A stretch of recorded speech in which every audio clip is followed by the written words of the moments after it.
Metro রেলের নকশায় ভুল, নিম্নমানের সরঞ্জাম ব্যবহার, ঠিকমতো বুঝে না নেয়ার সহ বিভিন্ন কারণে সাম্প্রতিক দুর্ঘটনা ঘটতে পারে বলে জানিয়েছেন ঢাকা ম্যাস ট্রানজিট কোম্পানি লিমিটেডের ডিএমটিসিএল পরিচালক ফারুক আহমেদ।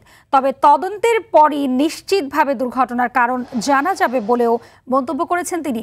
সকালে মেট্রো রেল প্রকল্প এবং এর পরিচালনায় সার্বিক বিষয় নিয়ে সংবাদ সম্মেলনে এই তথ্য জানান ডিএমটিসিএল পরিচালক।